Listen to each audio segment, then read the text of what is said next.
Hello दोस्तों, Shivani nursing classes में आपका हार्दिक स्वागत है। तो आज अपन जो ईसीजी से संबंधित मोस्ट इम्पोर्टेंट 50 क्वेश्चन है वो डिस्कस करेंगे इस वीडियो में। तो चलिए शुरू करते हैं। पहला क्वेश्चन है, what does an ECG measure. ECG का क्या काम रहता है, मतलब क्या मेजरमेंट करता है। तो ईसीजी है वो इलेक्ट्रोकार्डियोग्राफ, इसका काम है heart rate and rhythm measurement करना।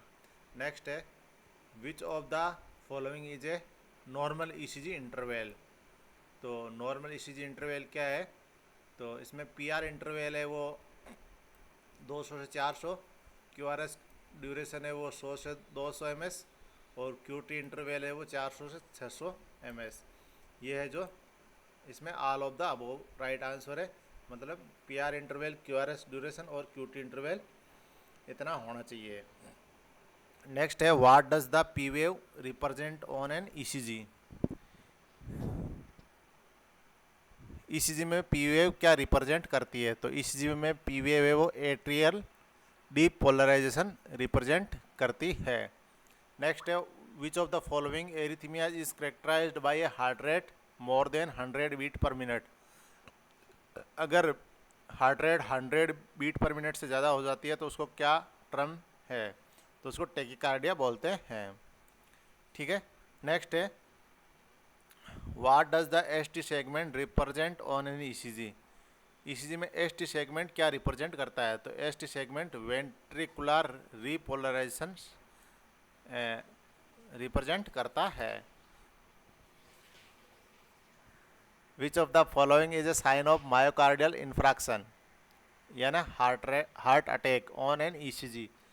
ईसीजी में मायोकार्डियल इन्फ्रैक्शन का कौन सा साइन है, तो एस टी एलिवेशन हो जाता है, इसमें एस टी डिप्रेशन हो जाता है, या टी वेव इन्वर्जन होता है।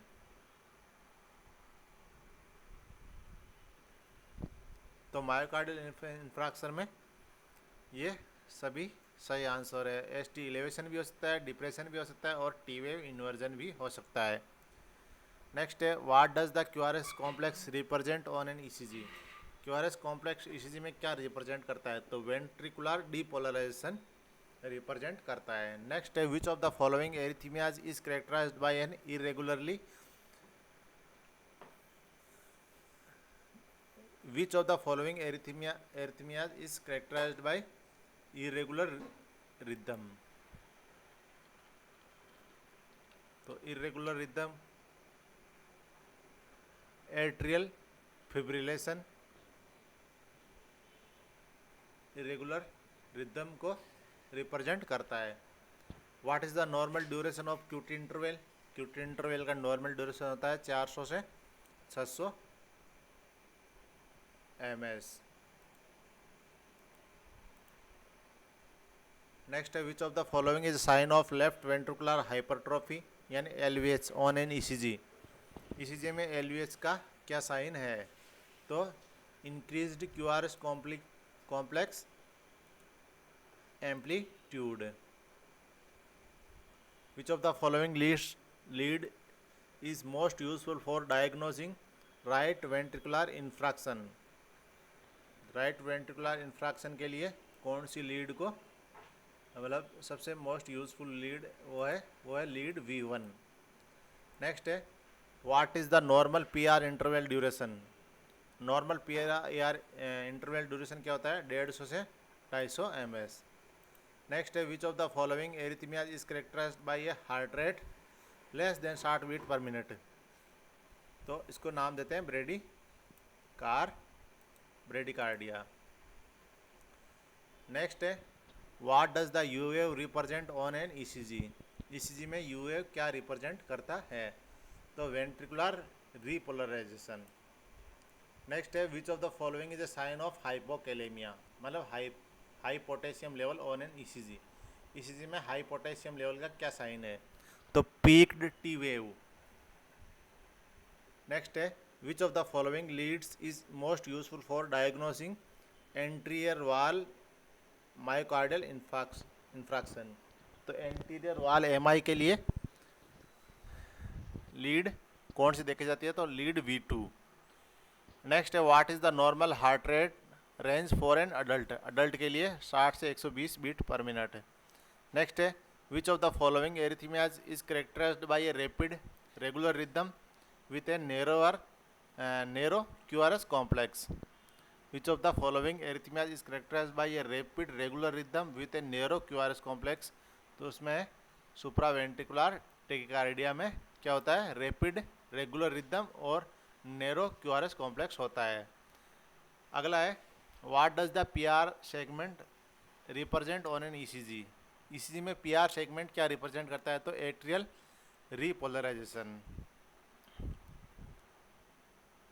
देखो atrial repolarisation, atrial depolarisation, ventricular repolarisation और वेंट्रिकुलर डीपोलराइजेशन, इसके बारे में मैं एक अलग से वीडियो बनाऊंगा, तो आप देख लेना।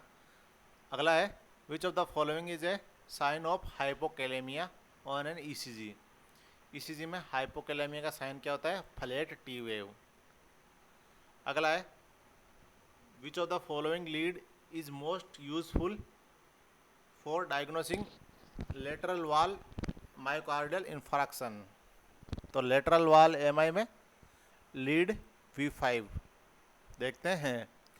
What is the term for a P wave axis that is deviated to the right. अगर पी वेव एक्सिस राइट की ओर डेविएटेड हो जाती है तो उससे क्या बोलते हैं, राइट एक्सिस डेविएशन। अगला है which of the following arrhythmias is characterised by a slow irregular rhythm with a variable ventricular response. तो उसको क्या बोलेंगे, एट्रियल फिब्रिलेशन। एट्रियल फिब्रिलेशन क्या होता है, slow irregular rhythm with a variable ventricular response. अगला है what does the TP segment represent on ECG. TP segment क्या रिप्रेजेंट करता है, वेंट्रिकुलर रीपोलराइजेशन।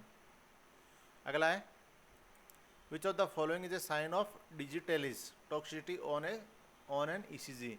ईसीजी में डिजिटलिस टॉक्सिसिटी यानी डाइजॉक्सिन टॉक्सिसिटी का क्या साइन दिखेगा, तो स्कूप्ड एसटी सेगमेंट है। अगला है which of the following lead is most useful for diagnosing posterior wall myocardial infarction. Posterior wall MI lead V7। Next है what is the term for a QRS complex duration of more than 120 ms। अगर QRS complex more than 120 ms है तो उसको क्या term देंगे, उसको term देंगे prolonged duration. अगला है which of the following arrhythmias is characterised by a rapid regular rhythm with a wide QRS complex. तो उसको बोलेंगे वेंट्रिकुलर टेकिकार्डिया यानी rapid regular rhythm with a wide QRS complex.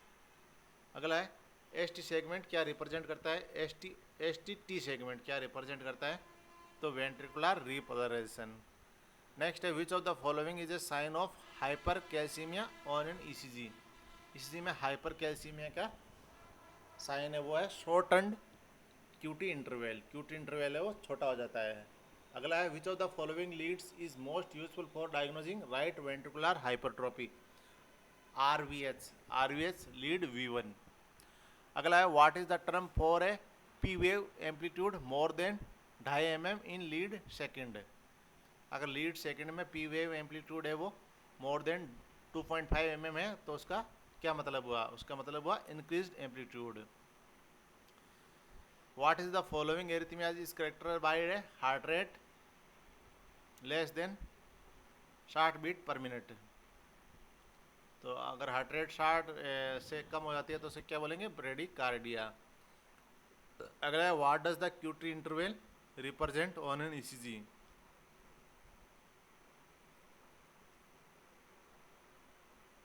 ये क्वेश्चन थोड़ा type गलत हो गया।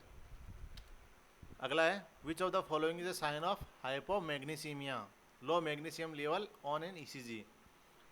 तो प्रोलॉन्ग्ड क्यूटी इंटरवल। अगला है which of the following leads is most useful for diagnosing left ventricular hypertrophy.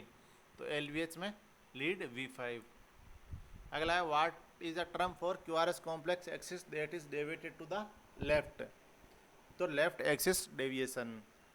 अगला है which of the following arrhythmias is characterised by a rapid regular irregular rhythm with a variable ventricular response, atrial fibrillation, ये question दोबारा type हो गया, पहले भी अपने पढ़ा था। फिर है TP interval represent on an ECG, ECG में टिप इंटरवल क्या रिप्रेजेंट करता है? Atrial repolarization. अगला है sign of cardiac tamponade on an ECG, ECG में कार्डियक टेम्पोनेंट का साइन क्या होता है? तो लो क्यूआरएस वोल्टेज। अगला है which of the following lead is most useful for diagnosing anterior wall MI, anterior wall MI के लिए लीड V3। अगला है what is the term for a PR interval duration more than 200 ms, तो prolong duration. अगला है which of the following arrhythmias is characterized by a rapid regular rhythm with a narrow QRS complex, तो ये है supraventricular tachycardia. अगला है what does the ST segment elevation represent on ECG? Acute myocardial infarction. अगला है which of the following is a sign of pulmonary embolism on an ECG? तो इसमें S1 Q3 और T3 पैटर्न आता है। अगला है which of the following lead is most useful for diagnosing inferior wall MI? तो इसमें लीड AVF। अगला है what is the term for QRS complex duration less than 80 ms, shortened duration. Next है which of the following arrhythmias is characterized by the slow regular rhythm with a narrow QRS complex? Sinus bradycardia.